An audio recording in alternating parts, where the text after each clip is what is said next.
Welcome to Closer to Venus. I'm Johnny Burke, and today's guest is Tiffany Antoine. She's a shaman, past life regressionist, channeler, and founder of Meditating Human.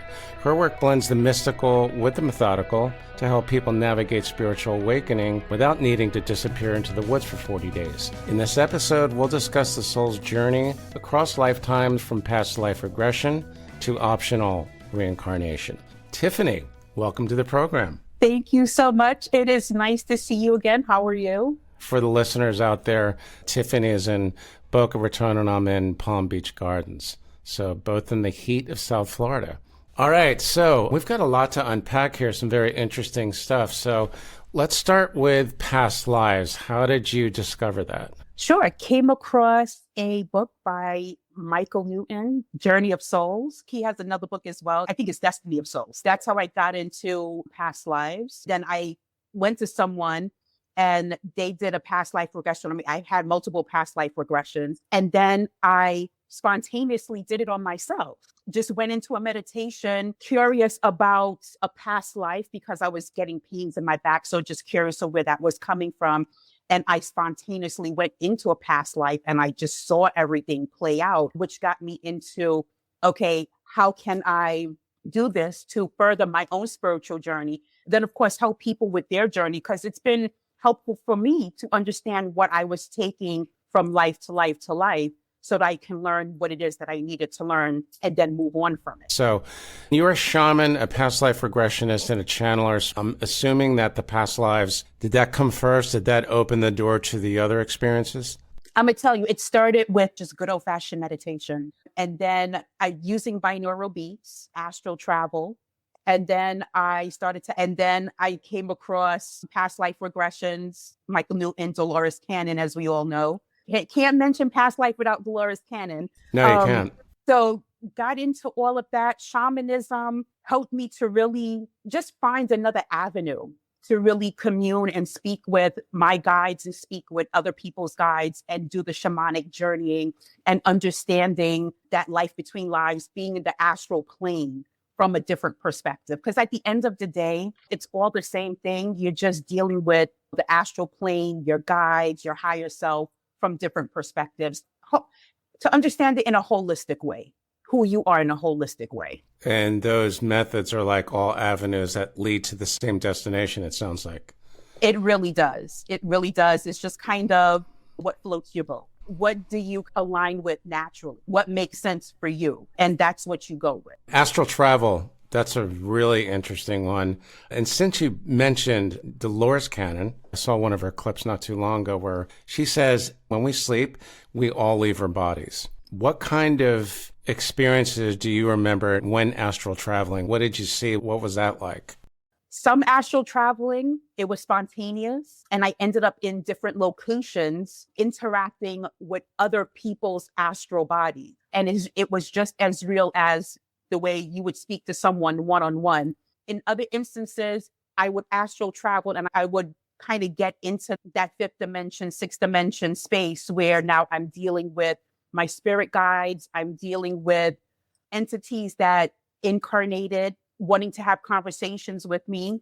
I've also had it where I've been in spaces and there was so much trauma in that particular space that when I finally got a chance to relax, those entities kind of pulled me out of my body because they wanted to show me more things as it related to a particular space. So at this point in time, I tend to just do it spontaneously. I figure when I'm going into meditation, if spirit wants me to see a particular thing or experience a particular thing, it'll just automatically lead me there and I will experience it. When I'm doing shamanic journeys, though, it's a little bit more intentional because I'm going for a very specific reason. When I think of astral travel, I think of the layers or the levels in the spirit world. Do you have any insight into that? So, yes, in terms of the different layers, I tend not to travel through the layers, if that makes sense. I show up at a location. Then either I'm experiencing that location or I'm speaking to the entities that are in that location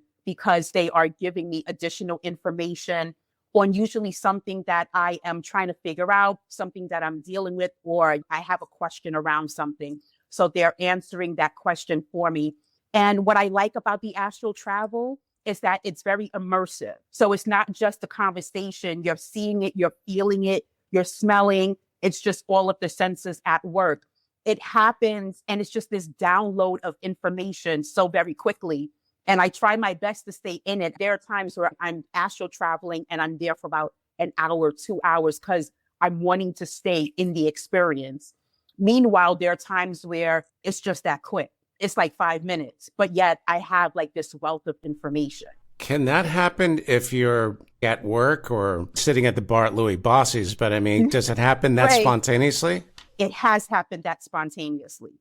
I'm not overly fond of it happening like that because sometimes I'm not in a place where I can let it happen. A good example of that was when I was on a plane. I was resting and then boom, I kept getting pulled out of my body. I can't really do that because I'm on the plane. The plane is moving. I can't have now my astral form moving. So I had to stay awake, or at least I had to stay a little bit more conscious so that I wasn't pulled out of my body. And I understood why the entities, there was something specific they wanted to show me. And so I got glimpses of it. So when I was actually grounded, I landed, got to bed. Before I went to bed, I was like, let me meditate, let me astral travel so I can continue and see what they were trying to show me. That's what happened.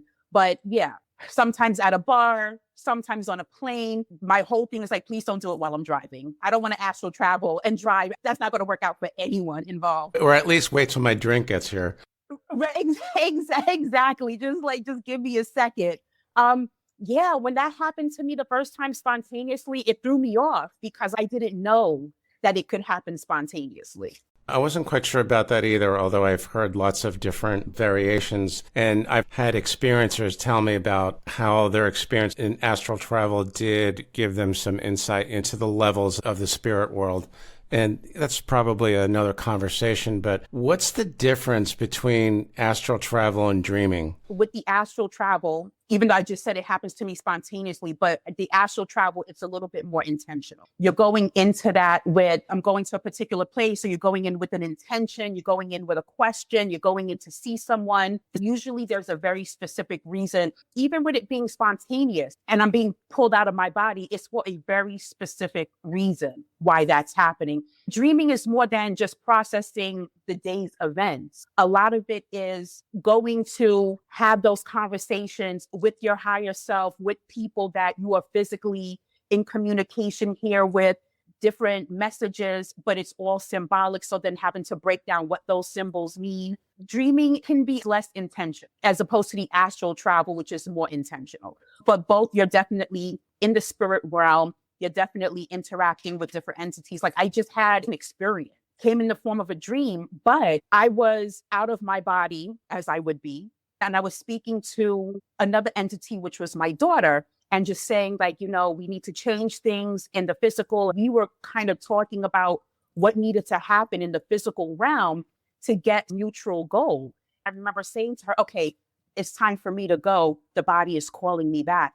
I just shot down at top speed and I almost freaked out a little bit because I'm like, how am I going to get back in this body at top speed, going through all the clouds, going through the atmosphere? I'm going to crash. As quick as I had that, I woke up in the body. That was the first time I've had that experience. And it was absolutely magnificent because you hear all the time that when you leave your body, you're usually communing with your higher self, with the other entities. But this time I was able to retain the memory. You mentioned something a moment ago about having dreams with people that you know. What about when you have dreams with people and places that look very, very familiar and feel familiar, but Tiffany, or Johnny for that matter, has never met them? What is that? Is that dreaming? Is it astral traveling? Is it somewhere in the parallel lives? Or what exactly is that? Yes, to all of it. And this is what I was told. It can be in a parallel life. It can also be part of a past life experience. Okay, even if the surroundings look contemporary, like in present day? Absolutely, because you know as well as I do, time is very malleable. It doesn't even exist. And so those timelines mesh, and it can be a contemporary environment, but someone, an entity from, or a person that you've known in a past life, and they're coming into this environment to have a conversation with you, give you a message, whatever the reason that they are wanting to interact with you in that realm. What about when you have a dream in a space which looks contemporary, but you know you've never been there? This time, there's people that you do know. It is just another permutation. So you're talking about astral travel in between lives, which we will be talking about shortly, and past lives. But what we've all been told, like you just said, time doesn't exist. All of this is happening at once. Right.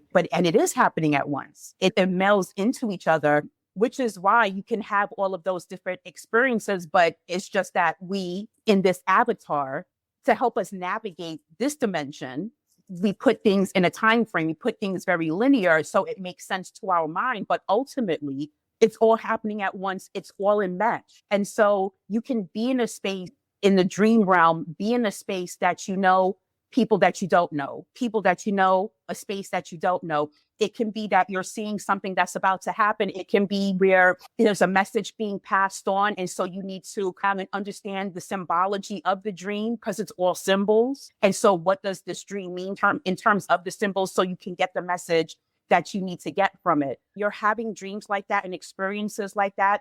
The first thing I would say is take that same dream and bring it into a meditation if you can. I do that every night to be able to break down that dream. As soon as I wake up, I remember the information. And when I'm in that in-between sleep state, I start breaking the dream down because I'm way more lucid. So I have my guides just giving me the information. This is what this means. And so by the time I fully wake up, I have all of the information and I know how to move forward. What is your experience with the in-between space? When you first started exploring past lives, was that happening at the same time or did that experience happen later? That happened when I went for my first past life regression, and it was wonderful. I've heard amazing stories, or should I say accounts of that. Can you give us an example of what that experience was and what you thought it meant? And so I did meet my counsel, the folks that allegedly helped me to decide about this particular incarnation. When I got out of the body and I realized that I had transitioned from my last life, it was a sense of peace. It was very freeing. I felt as though I could be myself. I wasn't hindered by the body anymore. I wasn't scared. It felt the way it was supposed to be. I went into a space where it was entities greeted me back, and I was in a golden shower to cleanse myself of all of the negative energy that was still attached to me from the last incarnation and all of the trauma. And then I was almost kind of quarantined and put in a space by myself so that I can rest and gain my energy back before I was reintroduced. And then at that point, I started having conversations about what I wanted to do next and what that looked like. There was no time, so I can't tell you like, hey, that lasted 20 years or that lasted 50 years. I don't know how long it lasted, but I will never get past the feeling of it, me being free. And I don't know how to explain that, but shedding the body is not as scary as we are taught that it is. Going back into your natural form is the best thing ever, at least from my perspective and my experience. It's pretty consistent with what a lot of us had heard from experiencers, that is. So did you get a chance to experience the death of your previous life when that life ended and then you went to the in-between space? Okay. This is what I've been told by several people, and some of these were mediums that worked in hospice, told me that they can literally see the spirit leave the bed and there's a greeting party on the other side. Yep. At least for me, my first past life regression, that is exactly what I experienced. And then subsequent regressions, I didn't have a welcome party. When I transitioned out of my last body back into my natural form, I vividly remember saying to myself, I don't need anyone to show me where to go. I know how to get there and I know where I'm going. When I said that, it was just an immediate shot to where I needed to be. I didn't have anyone coming to greet me or say, welcome back. My next question was, where was my welcome party and how come I didn't get them? The response that I received was, because you're an old soul, like you've done it so many times. You don't need anyone to show you what to do. And as a matter of fact, you are showing people what to do.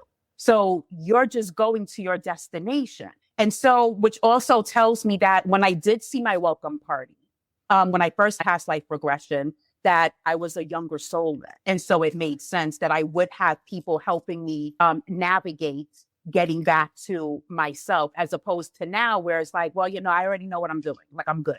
I just need to get where I'm going. And you also mentioned that reincarnation, it's a choice. It's not mandated. So Correct. I've heard that before. And it seemed to me like you don't have to reincarnate, but I've also had other experiencers tell me that they felt compelled to when they're in that space because there was that much more they needed to learn. Myself, I'd rather hang out with David Bowie and Prince and drink from rivers of weapons-grade Cabernet. I don't want to go back to this place. But in all seriousness, your impression from that place, is that accurate where most beings think, yeah, I've got a lot more to learn, so yeah, I got to go back? Well, if you feel as though you have a lot more to learn and you want to come back, you can come back. If you feel as though like, yeah, no, I'm good, it's time for me to move on to the next thing, then you move on to the next thing. I mean, we can have a whole other conversation about the demiurge and this place not being primary Earth and being coerced to come back because you're just feeding the machine, which is a whole very different conversation. You don't have to come back. You make yourself come back if you say like you have something to learn. You move on, but you're going into other dimensions because now it's the conversation of going through the maze, because what you're doing is facing yourself and the things that you've done in all of your past lives and your current life. So you're facing yourself and then going into a room of shadows where you are now having the experience from the other person's perspective. So having to go through all of these things to get to the point where you can even leave the dimension. Did you say room of shadows? And yes. So that's a real thing then? That is a real thing. I've seen it and I've experienced it. Okay. So what is the other word that you described the maze as? What did you call that? Oh, the Duat. This is what I was shown and this is what I experienced. When you transition, if you don't want to come back, you don't go to the light, you go to the dark. The light, you're being recycled. The dark, you're wanting to leave post this cycle to reincarnate here. The room is shadowing what you're facing yourself. The maze, you are facing what you've done to other people and you are experiencing that. A lot of people do not make it through that maze because it's not just this incarnation, it's all your incarnations. And so you have to be able to face all of that to be able to get through that maze. Souls don't make it because it's too much. And it's either one or two things. They stay there trying to figure it out, or they say, forget it. I'm just going to come back. I'm just going to reincarnate back. You can't stay there forever. At some point, you're going to be pulled back and you're going to be forced to reincarnate. Just so we all understand this, when the time comes for us to transition, we can either go to the light or the dark, or the light or the maze. So you can either go to the light, which you'll be reincarnated, or you can go to the dark, which you will move on and not reincarnate in this realm, in this dimension. You get through the maze, you get through the room of shadows, you get to the other side of it. What I was shown was a boatman, and you give him a payment. And I'm like, well, why am I paying money? Why does money even exist? And they were like, it's not necessarily money, but it's what is valuable for you. And he receives that payment and then moves you on to the next dimension. And so it's that boatman that takes you to the next dimension. And so your soul moves on and you experience what you experience there, but it's absolutely optional. But when you say dark, that sounds like you're going to like the depths where all the lower vibrational beings are, or is that something completely different? Yeah. Are there low vibrational beings? Yes. But when you transition, which is why it's so important to keep your vibration up when you are in this avatar, to master the mind in this avatar, because when you transition, all there is mind. All there is energy. And if you are going to attract what you're vibing at. So if you are at a low vibration, that's what you're going to get, because there's no heaven or hell. And so my question to my guides were, well, Case, how come, I can't just be with like a higher vibration? And they said that that would be more destructive than helpful. And wherever you're vibing at, if you're put in a higher vibration, you won't know how to deal with it. You would self-destruct. You will not incorporate into that energy the way you should, because that's not your natural energy. Even when you transition and you are with the other entities that you are vibrationally attuned to, the question is, would you even see that as hell? If you are an alcoholic, for instance, maybe heaven to you is having unlimited drink, getting drunk or whatever. But for me, that would be hell. I mean, it's the same thing with seeing negative entities and being possessed and all of those other things, having those negative experiences, because that's what you're vibing at. So that's what you're going to attract. If you're not vibing at a low energy, you're not going to have that experience. And so ultimately, the onus is put back on you. When you get there, is your feeling that you instinctively know what to do and what road to take? Yes, that you already have that information. And I know it doesn't feel like it, but when you transition, you have the option.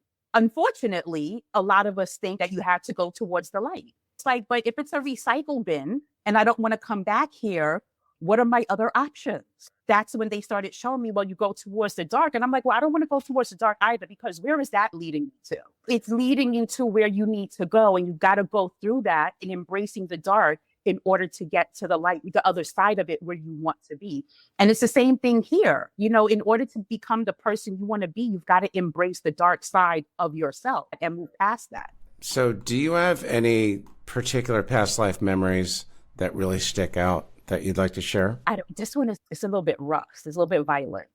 I was Amish. I used to have a lot of lower back pain. I never injured my back, at least not in this incarnation. And so I did a few past life regressions on myself, and come to find out, I was Amish, and Amish woman. The man that I'd married was very abusive. He murdered me. He tied me to a pole. His family knew how he was because they ended up protecting him.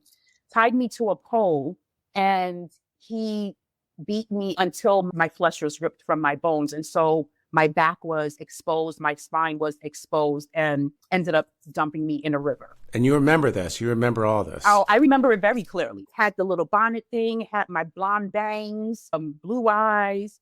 I was a little bit taller than I am now. My husband in that incarnation was tall, had the dark beard and the hat, the dark hair. He had dark eyes. He was just this foreboding energy, very miserable human. And he took it out on me. I did not have any kids during that incarnation. I wasn't around long enough to have children. But what also popped up was that, because I'm like, why am I having all these traumatic experiences? And what I was told was that even in this incarnation, I set it up for myself that those traumatic experiences are to wake me up from this sleep. Unfortunately, that went too far. But even in this incarnation, I've had a very abusive childhood. They're like, that was all part of it. All of that was to snap you out of your sleep, which is why I'm where I am now. They're like, it comes a point in time where you don't need to do that anymore. It also comes a point in time where you don't feel like you need to incarnate anymore. And I've had that experience as well, where I was in the middle of a meditation and I just started crying, and the my higher self was coming through, and they were just like, we can't come back here anymore. This is the last time you are here. You cannot come back to this place. This is it for you then, right? This life? This is it for me. Like, you, at some point, you've got to move on to the different levels. Like, you can't keep coming here. I've had that happen to me on several different occasions. Your recent experience of the childhood sounds like that was part of the soul contract.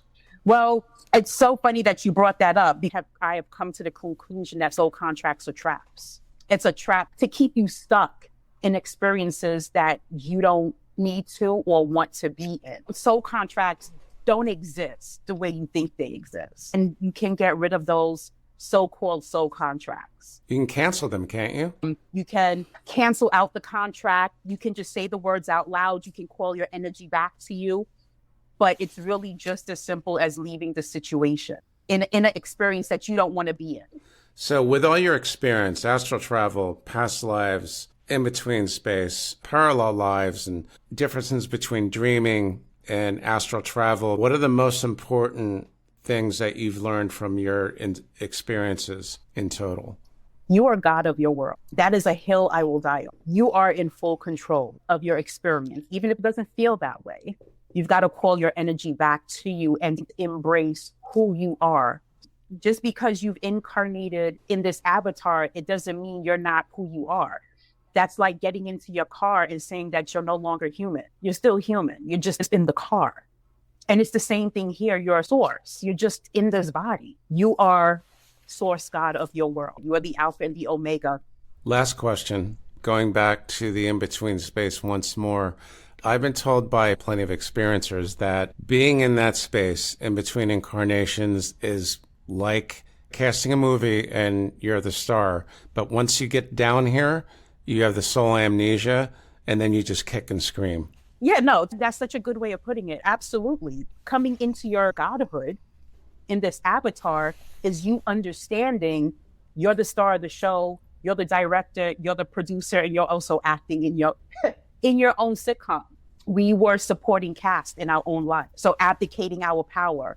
But if you think about it, most of us, if not all of us, grew up deifying, whether it be authority or external God, whatever, deifying people, places, and things outside of us, as opposed to understanding, but it's all within us. And it begins and ends with us. But why that happens is a whole other conversation. We might have to explore that in another installment, and I'll leave everybody with this famous quote by the Long Island medium. Life is like an episode of Saturday Night Live. Everyone's got their costumes and their characters, but at the end of the night, everyone hugs. And for all I know, they go down to the local pub and have beers.